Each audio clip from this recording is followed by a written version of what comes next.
내가 돈을 벌었다면 결국 아프고 괴로운 사람들을 상대로 해서 돈을 벌었다.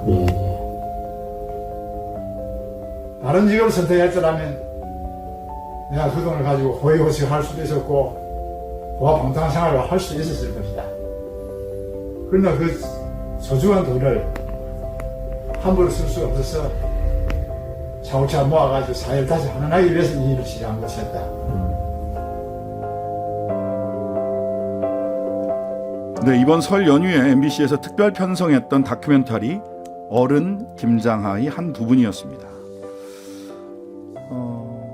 MBC 경남에서는 새해 첫날 1월 1일, 2일 뭐 요때 방송을 했고 이게 결국 전국 편성이 돼서 설 연휴에 방송이 됐습니다. 이 시대의 참 어른을 담은 다큐멘터리로 주목받고 있는데요. 그냥 나이만 먹은 꼰대가 아니라 우리 사회가 진정으로 존경하는 참 어른은 어떤 모습일까? 다큐멘터리 어른 김장하를 제작한 MBC 경남 김현주 PD 그리고 김주한 기자 스튜디오에 모셔서 이야기 나눠보겠습니다. 안녕하세요. 안녕하세요. 네. 오늘 실은 저는 이제 유튜브로 이거 보고 정말 많은 분들께 좀 보시라고 추천을 했었어요. 이전에 제가 TBS에서 다른 방송 진행할 때도 유튜브 이 맞아요. 다큐멘터리 나오기 전에 책 소개된 거 하고 그 트레일러 보고 야 이건 무조건 봐야 된다 하고 소개하는 걸 드렸었는데 결국 전국 편성이 돼서 어제까지 방송이 됐습니다. 오늘은 우리 그 김현주 PD님 상 받으셨다면서요? 네, 맞습니다. 민주언론시민연합에서 이달의 좋은 보도상 1월 그 상을 주셔가지고 감사한 상을 받고 왔습니다. 1월에만 받는 걸로 그치지 않을 거라고 저는 감히 예상합니다. 우리 김 기자님 이 작품 소개 좀 간단하게 좀 해주시겠어요? 예, 그 진주에서 60여년간 한약방을 운영해 오셨던 어른 김장하 이야기인데요. 김장하 선생님은 그 20대 중반부터 그 한약방을 하면서 번 돈을 20대 중반부터 어려운 학생들을 돕기 시작해가지고 수많은 약 1000여 명에 이르는 학생들을 그 남모르게 장학금을 지급을 했고요. 그 뭐 이분 장학금의 특징이 장학금 전달식을 한다든지 뭐 사진을 찍는다든지 보도자료를 배포한다든지 이런 게 전혀 없이 이뤄져 왔기 때문에 아무도 그런 사실이 알려지지가 않았고 그리고 84년도에는 100억 원의 사재를 털어서 고등학교를 설립해서 명신고등학교. 그 7년 후에 그걸 아무 조건 없이 국가에 헌납을 하신 그런 분입니다. 참 대단하시고 그 보면서 보신 분들 많네요. 서리2구님 설날 최고 프로그램 너무 감동. 생활세계님 어른 김장하 꼭 보세요. 이렇게 한번 보신 분들은 다 추천하게 되고요. 그냥 한 번만 보지 않게 되더라고요. 와, 2번 봤어요, 저도. 감사합니다. 그 김주한 기자가 이 책을 쓰셨는데 줬으면 그만이지라고 하는 책을 쓰셨어요. 아름다운 부자 김장하 취재기라고 하는 책을 쓰셨는데 이 어른 김장하라는 제목은 우리 김현지 PD가 다큐멘터리 이름으로 네네. 왜 어른 김장하라는 제목을 선택하셨어요? 김주한 기자가 이 전에 취재하신 분이 최연국 효암재단 이사장이신데 제목이 풍우나 최연국이에요. 맞아요. 너무 멋지잖아요. 그래서 이번에도 그처럼 멋있는 제목을 지어달라 쫄랐는데 잘 안 나오더라고요. 근데 풍우나 최연국 선생님은 풍우나라는 이름이 너무 잘 들어맞았는데 김장하 선생님은 뭘 한마디로 딱 정리하기가 너무 어려웠어요. 너무 많은 일을 하셨고.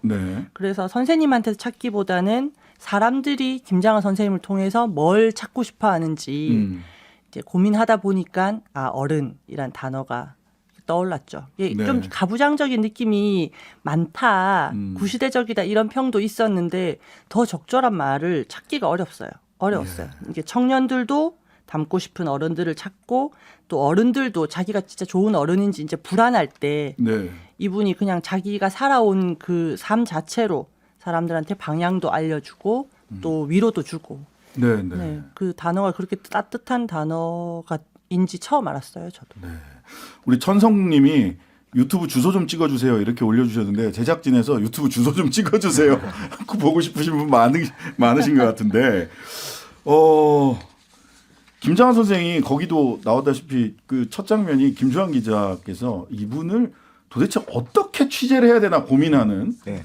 굉장히 인상적이었던 게 집필실에서 담배를 피우시더라고요. 저런 배짱을 가지고 계시다니 싶었는데 이분을 어떻게 취재해야 되나 굉장히 고민을 하셨던데 두 분도 사실 한 번씩 취재하려다가 포기했고 네. 그랬다가 다시 취재를 하시게 됐는데 어떻게 취재를 실제로 하시게 됐는지. 예. 그 저는 91년 뭐 그리고 99년 그리고 2013년 이렇게 3번 거절을 당했거든요. 인터뷰를. 그런데 2015년에 풍운하 최행국이라는 책을 내고 난 뒤에 네, 그것도 김주환 선생님, 김주환 기자가 예. 직접 집필하신 거죠. 예. 그 진주 지역에 이제 그분을 따르고 존경하는 분들이 네. 은밀하게 작전을 짰어요. 김주환 기자가 네. 김장한 선생님에 대한 기록도 남기도록 하자. 예. 이래가지고 그분들이 일부러 김장한 선생님이 참석하는 모임이나 식사 자리에 저를 설거머니 끼워주시는 거예요. 네. 그래가지고 거기서 자연스럽게 이제 김장한 선생님 만나가지고 인터뷰는 아니지만 자연스럽게 대화를 나눌 수 있도록 그렇게 주선을 해주신 거죠. 네. 그리고 이제 그 외에는 선생님이 직접 정식으로 인터뷰 이런 걸 안 하니까 선생님한테 도움을 받았던 분들을 네. 물색해가지고 그분들을 통해서 또 이런 사람을 소개받고 또 그 사람을 통해서 또 딴 사람을 소개받고 이런 식으로 확장을 해 나가다가 2021년도에 제가 이제 퇴직을 하면서 우리 김현지 PD가 네. 다큐멘터리를 만드는데 같이 공동으로 해보려면 하면 어떻겠느냐 이렇게 제안을 해와서 네. 그때부터 이제 본격적으로 같이 취재를 하게 된 거죠. 그러니까 오른손이 한 일을 왼손이 모르게 하라는 말을 정확하게 실천해 오신 분이라서 취재 자체가 굉장히 어려웠을 텐데 그래요. 뭐 우리 김주환 기자가 본인은 그냥 쓱 모임에 가서 취재를 했다 쳐 카메라를 들고 가면 또 굉장히 칠색팔색을 하셨을 텐데 어떻게 취재 다큐멘터리를 찍으셨어요? 영상 어떻게 만드셨어요?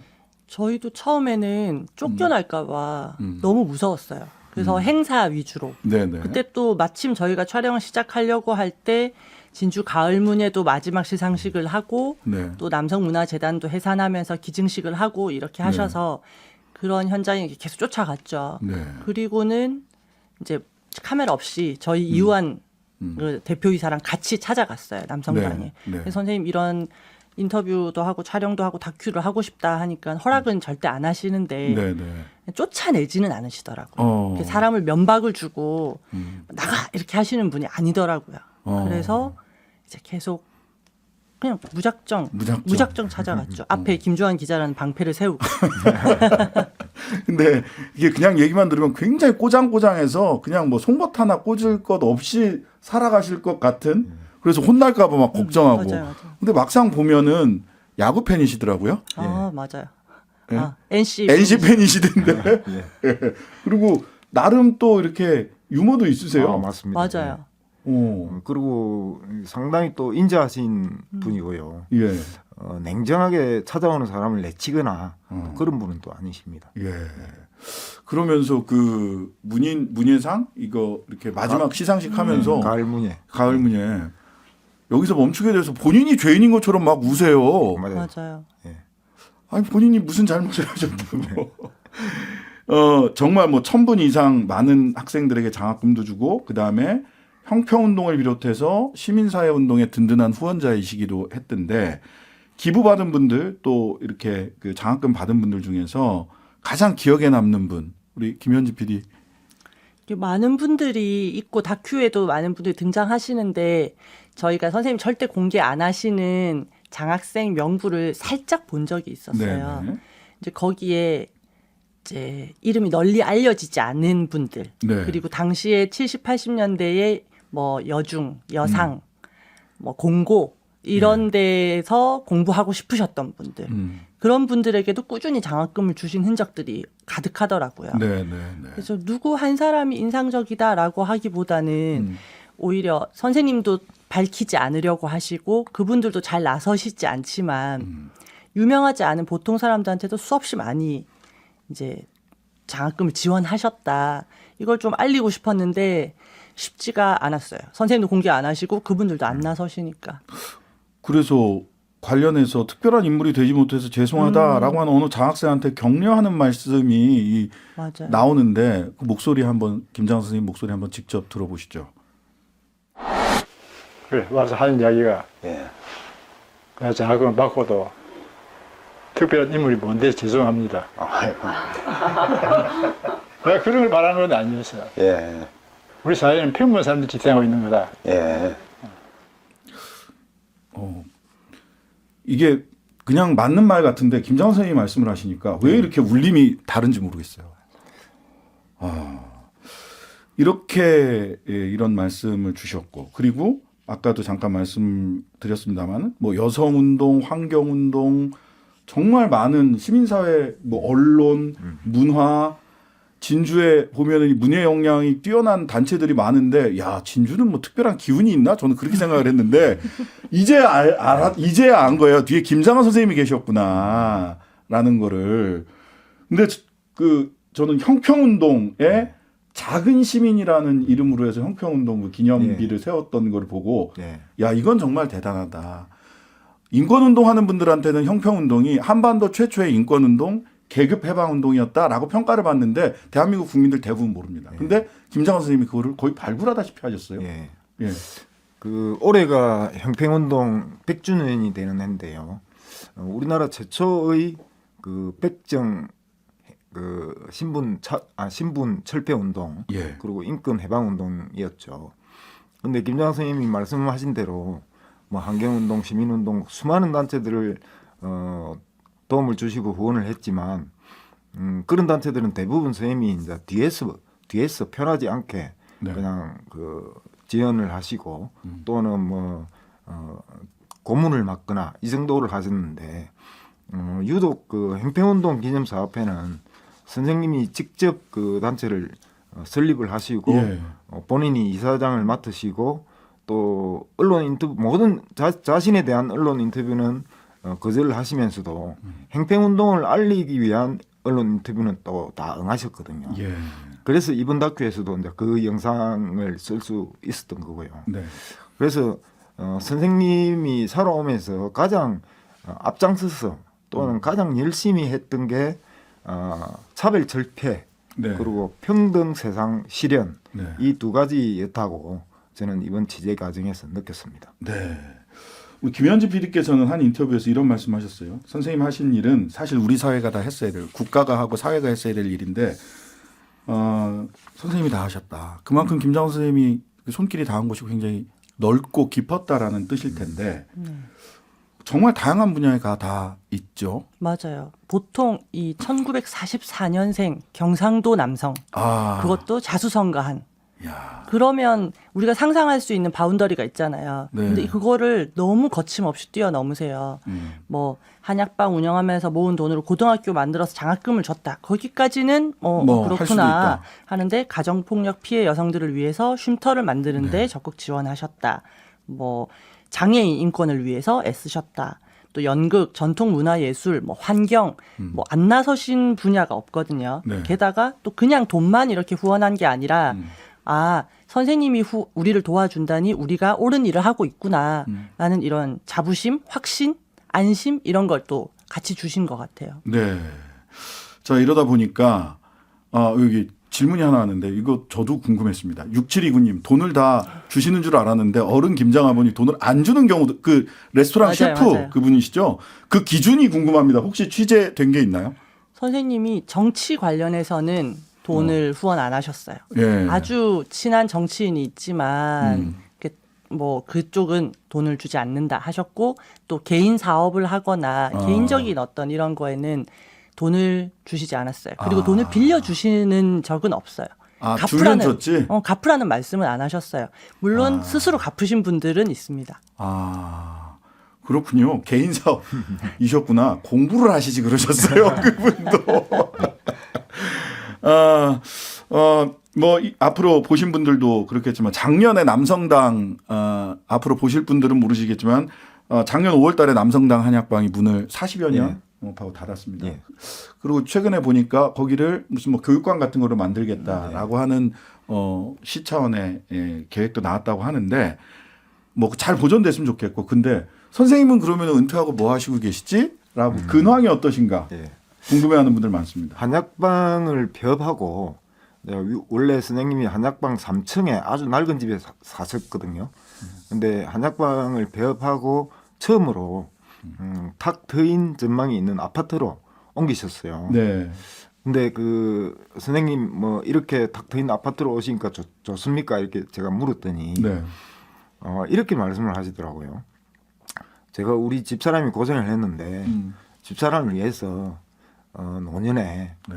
좀 좋은 집에서 좀 호화롭게 살게 해주려고 이 집을 마련했다. 호화롭게. 예. 얼마나 근데- 호화롭든가요? 근데 아주 그 평범한 그냥 지역의 그 평범한 30평 아파트고요. 근데 표현을 또 그렇게 하시더라고요. 예. 지금은 이제 그 아파트에서 사모님과 사시면서 매일 그 난강 둔치에서 사모님과 함께 그 파크 골프 그걸 하시고 최소한 일주일에 한 번씩은 등산을 가시고 그리고 그 외에 이제 댁에 계신 시간에는 항상 책을 읽더라고요. 저희들이 이제 집에 가끔씩 이렇게 방문을 하면 책상에 항상 읽던 책이 펼쳐져 있더라고요. 네. 그래서 지금도 여전히 공부를 많이 하시는구나. 대단하세요. 들으시는 김장하 장학생 가족 계시네요. 4858님, 김장하 그분 저희 친정 아버지가 제자세요. 정말 인간적인 분입니다. 대단하셔요. 라는 분 계시고요. 김장하 선생님에 대해서 자세히 알고 싶으신 분들은 저희들이 이렇게 입에 침이 마르도록 말씀드릴 이유가 있습니다. 그냥 힐링하실 마음으로 보세요. 졌으면 그만이지 우리 김주환 기자가 쓰신 책이 있고요. 그다음에 이 방송 놓치신 분들 어떻게 하면 볼 수 있을까요? MBC 경남 프로그램 유튜브 공식 계정인 엠키타카 채널과 웨이브에서 무삭제 버전으로 보실 수가 있어요. 예. 그냥 유튜브에서 어른 김장하 치시면 바로 나옵니다. 예. 그리고 아주 중요한 거 책도 있는데요. 네. 여기 줬으면 있습니다. 그만이지. 그게 선생님이 그만이지. 기부하시는 마음가짐이에요. 줬으면 그만이지. 네. 꼭 같이 봐주셨으면 좋겠습니다. 네. 지금 지역 방송에서 이렇게 만드신 게 정말 대단하다는 칭찬 많은데 김현주 PD님 한 말씀 주신다면? 경상남도에서 지역방송 발전기금이라는 걸 마련했기 때문에 저희가 이걸 만들 수 있었거든요. 네. 지역에서는 특집이랑 레귤러랑 같이 병행도 해야 되기 때문에 많이 힘들어요. 네. 저도 많은 선후배들이 도움이 아니었으면 하기 어려웠는데 새로운 이야기는 늘 변방에 숨어 있다. 네. 그리고 그걸 찾는 건 누구보다 신만이처럼 다 훑고 다니는 저희가 제일 잘한다. 예, 이걸 좀 알아주셨으면 좋겠고요. 예. 지역 스스로 말할 수 있는 기회를 좀 더 많이 주셨으면 좋겠습니다. 네. 지역 스스로 말할 수 있었으면 좋겠다는 말씀. 오랜 시간 경남 도민일보에서 일해오셨던 우리 김주환 기자 아니 보면서도 또 이렇게 하나의 귀감이 되지 않을까. 밖에 있는 서울 PD들이 다 반성하고 있답니다. 예, 오늘 말씀은 여기까지 듣겠습니다. 다큐멘터리 어른 김장하를 제가 제작한 MBC 경남 김현지 PD 그리고 줬으면 그만이지 책을 써주신 김주환 기자였습니다. 오늘 말씀 감사합니다. 네, 고맙습니다. 감사합니다. 감사합니다. 하루 종일 기다려지는 진짜 시사. 평일 저녁 6시 5분 신장식의 뉴스 하이킥.